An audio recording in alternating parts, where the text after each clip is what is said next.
college football season. Hard to believe we're halfway home. Let's talk a little bit to James and see what things look like this weekend. I'm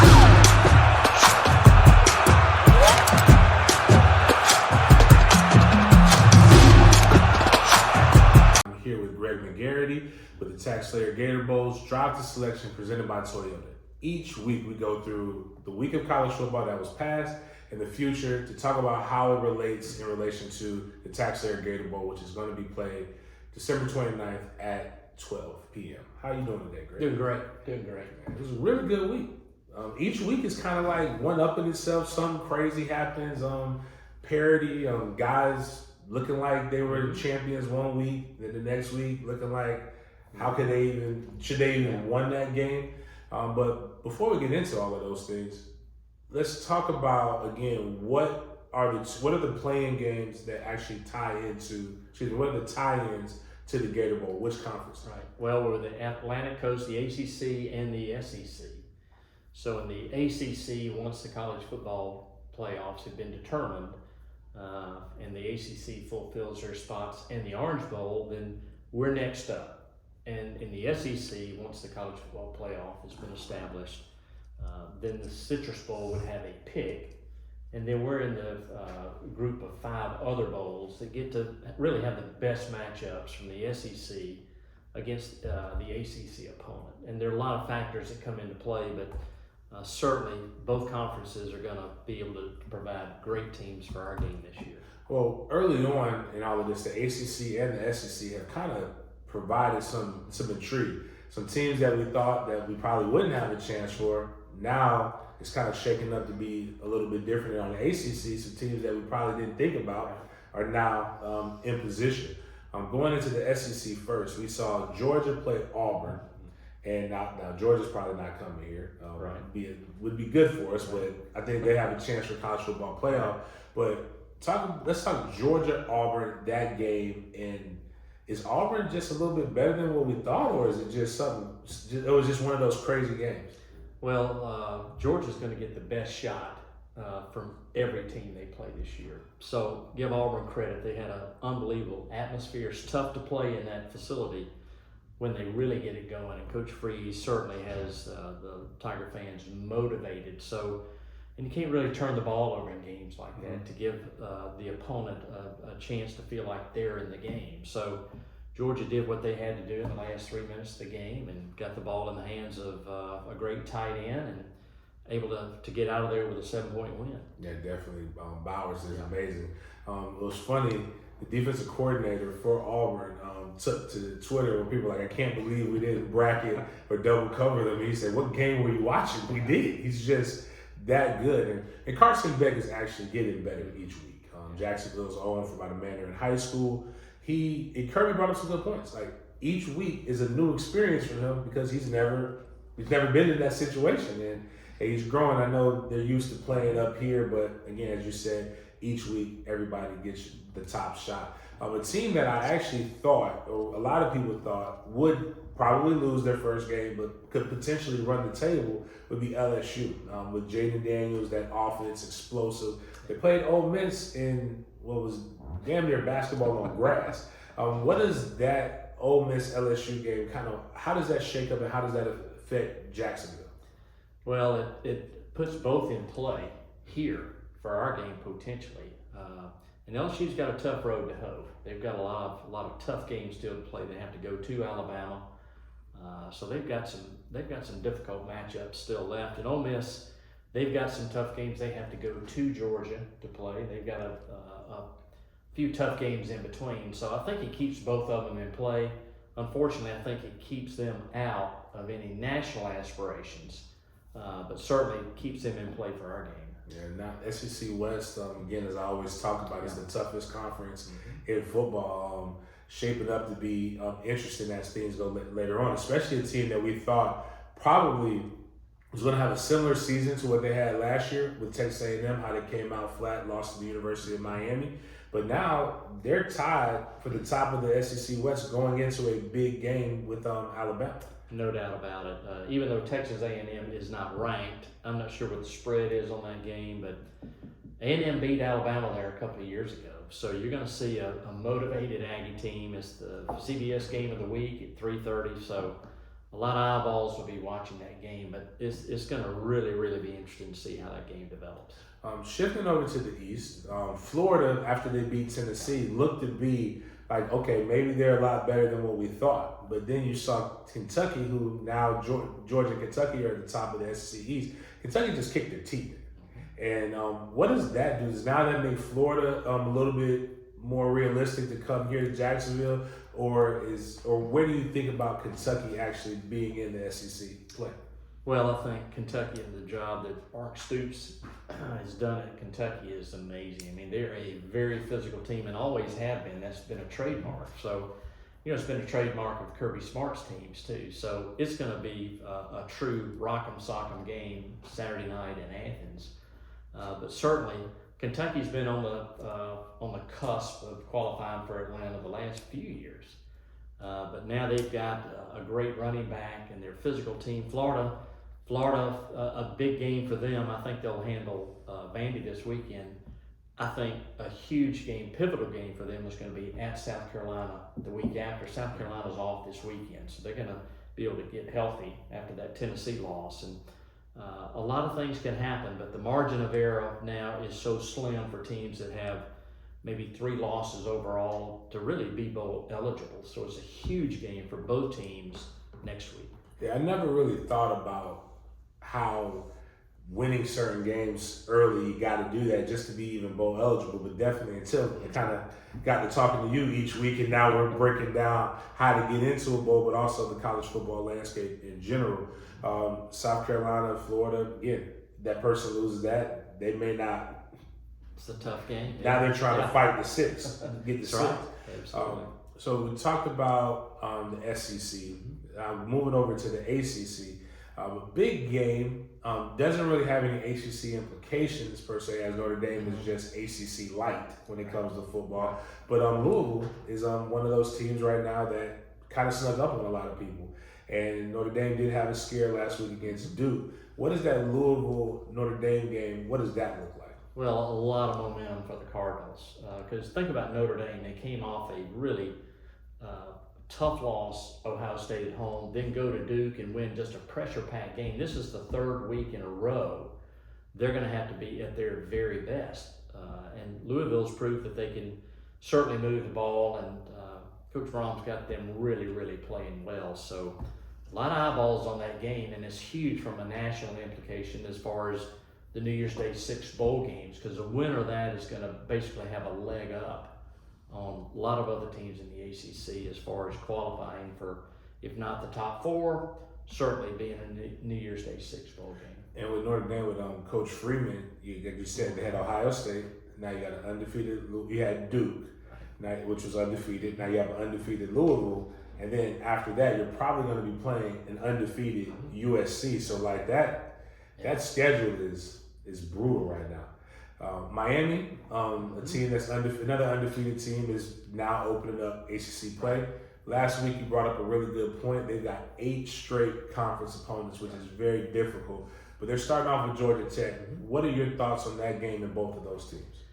Well, I think Bowling Green's upset of Georgia Tech is certainly going to reset things in Atlanta. So we'll know a lot about kind of the makeup of Georgia Tech this week to see how they compete against Miami. But Miami coming off an off week, certainly they've got a great quarterback, and they've got a lot of momentum building in that program. So we'll see how competitive Georgia Tech can be after that loss to Bowling Green. Clemson getting things back on track, beat Syracuse, starting to move back in the right direction. Again, going back into conference play, playing Wake Forest. Clemson is one of those teams right now that, as you talked about earlier, 2 losses in conference has basically taken them out of the national championship, but also more than likely taking them out of conference. So do they need to keep winning to even be able to be eligible for the Gator Bowl or anything of that nature? Absolutely. They need to keep winning. Duke, they're going to be without their quarterback for 2 or 3 weeks, so we'll see how that plays out. But Duke's got a really good defense, so they probably can sustain that, and see what happens. But you're right. Clemson more than likely will be in our mix unless they play their way up into the ACC championship game. But once you get a little momentum going, and they usually struggle a little bit at Syracuse in the Carrier Dome, but certainly they got the job done and certainly set Syracuse back a little bit. But I think that's kind of a trait that happened in Syracuse in the past. Start off strong, see how they do in ACC play. But so far they've won 4 straight. Syracuse has a tough wall to climb. They obviously lost to Clemson. This week they played North Carolina, and they can't get caught peeking ahead to Florida State. But what does this Syracuse need to do, or what does this game mean to Syracuse in terms of overall contention playing North Carolina? Well, they need to win one of the two if they're going to have a chance to be in Charlotte. So, the neat thing about this is we'll be halfway through the season after this week. I mean, it's hard to believe. It just seems like it just started. So you're going to see some teams either work their way in or out, because you can kind of forecast to see who thought Missouri would be that good. I mean, Miami's on the way to really having a special year, and to really have those special years, you've got to beat somebody you're not supposed to beat. Right. And then you've got to win the games you're supposed to win. And when a mixture of those things don't happen, it just makes it difficult for you to make the highest advancement that you can in the bowl structure. Florida State plays Virginia Tech to kind of round out the teams that are looking for national importance. So Florida State has to continue to win that so that they can maintain where they're in now. You got something cool on the board right now that people can't see, but we'll talk about it. But we have the college football playoff. There's only 2 teams that you kind of right now are seeing that from the 2 conferences that will basically eliminate them from the Gator Bowl. And that'll be FSU and Georgia if things continue to play out. Your New Year's Day, your New Year's 6 bowl games. Talk about these teams that you have here and kind of what your thoughts are on that. Right. Well, in contention right now, and this is just strictly our guesstimate here, is that North Carolina, Louisville, Miami, and Notre Dame are in contention for that Orange Bowl berth. Right. Yeah. Unless FSU falls out of the top 4 and would fill that spot. So you keep them in there as far as irrelevant. They may drop down to what we call in the hunt for our game, or either they drop down to being out of contention. So a lot of teams in our mind have already worked their way out of contention just based on how they've done this year and really their opponent's strength. Right. Who thought Missouri would be as strong as they are? Missouri's got a huge game this weekend. I mean, they're gonna all eyes are gonna be on that LSU Missouri game, and LSU coming off a really tough loss last week at Ole Miss. That's a game to watch, and it's a noontime start, I believe. So out in Missouri, it'll be 11 in the morning. So really be interesting to follow that game. And the fall will be a little cooler than it is Yes. down in Baton Rouge. So let's talk about the teams that are in the hunt, and just and then we'll go into some potential matchups. So you've got Syracuse, NC State, Clemson, and Duke on the ACC side, but there's a lot of teams on the SEC. Right. Why would it be like that? Just so in terms of selecting. Well, I think you've got, we've got Kentucky, Missouri, Florida, Tennessee, Auburn, Ole Miss, South Carolina, which can't play here this year, A&M, and LSU. And a couple of those teams may not be bowl eligible. Take, for instance, next week, the Florida-South Carolina game is huge from bowl eligibility, because there's very little margin of error since both schools have 3 losses. South Carolina's off this week. Florida plays Vandy. So you're going to see probably a South Carolina team that's going to be really motivated after not performing that well against Tennessee. Gotcha. So moving over here to what our projections are. CBS has Miami versus Tennessee, which I think would be a good one. Athlon Sports, Louisville versus Ole Miss. 247, Clemson versus Texas A&M. College football news, Miami, Ole Miss. That one hasn't changed. USA Today, Louisville, Ole Miss. Brett McMurphy, Miami versus Tennessee. ESPN, I think they had that last week. That was the Spurrier Bowl.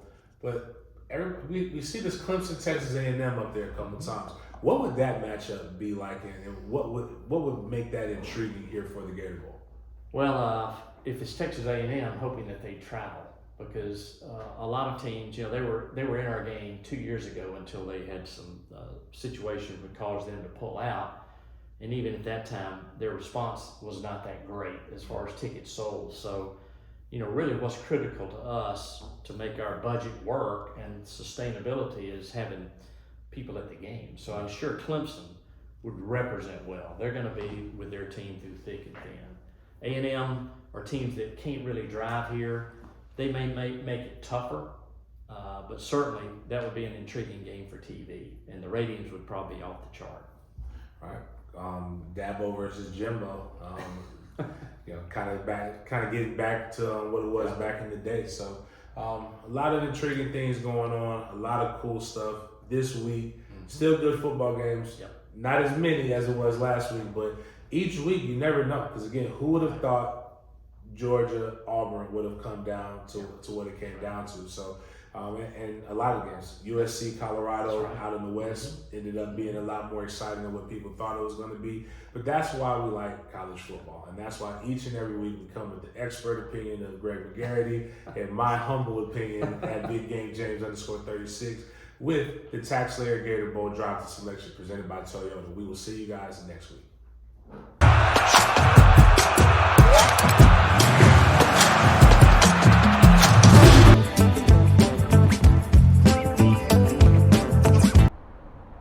Hey, we're back for another off the field update. I have a new face with me this week. This is Donovan. He is our ticketing sales and operations manager, and he is going to talk to you a little bit about the TaxSlayer Gator Bowl fundraising program. Hey everyone, Donovan here. Just here to talk about a little bit more about our youth fundraising program.